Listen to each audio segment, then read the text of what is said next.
Boy, these were the days. Remember these days? Not the GBA days. Not the future. Talking about when Nintendo actually acknowledged that F-Zero was a thing, as opposed to a former thing. Those were the days. Playing this one, it's a reminder of why people miss this series. Even in its slightly outdated 2D form, F-Zero was awesome, you guys.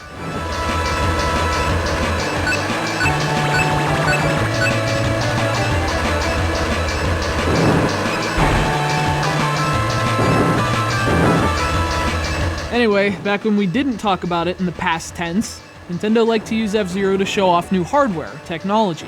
The Super Nintendo got the first F-Zero as a launch title, to show off its crazy new scrolling technology.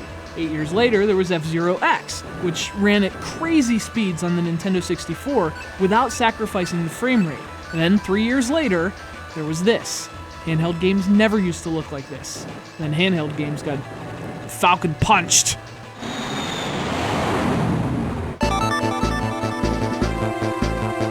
Maximum Velocity was a launch title for the Game Boy Advance. And it's weird to think this, given how rapidly handheld games have evolved, but that was only about a decade ago. This was mind-blowing in 2001.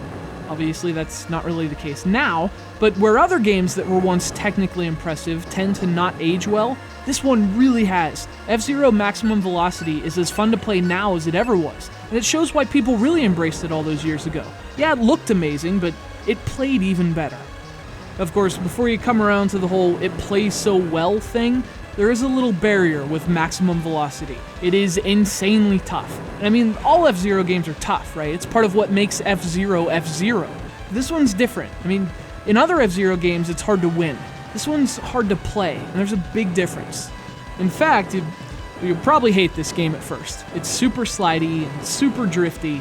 It seems even more than usual for F-Zero. You'll be slamming into walls and losing just about every race until you figure out the game's secret. Holding down the shoulder buttons to lean into turns, that's worthless. You'll still slide into the walls. What you want to do is hammer the acceleration button. The sharper the turn, the more you tap it. Suddenly you actually stick to the track. That's when those frustrating turns get easy, and when Maximum Velocity's retro magic starts to hook you.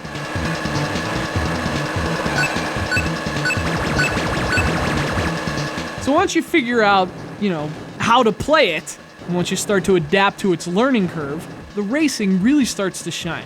Now, on the one hand, this is so similar to the Super NES game, Maximum Velocity might as well be a remake. But on the other hand, it's so similar to the Super NES game, it might as well be a remake.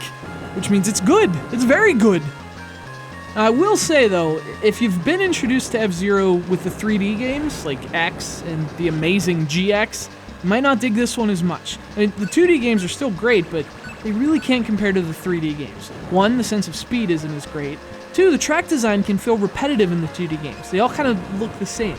And three, the games obviously aren't as rich in content. You have 20 tracks and a lot less vehicles and gameplay modes. Compare that to the GameCube's GX, for example.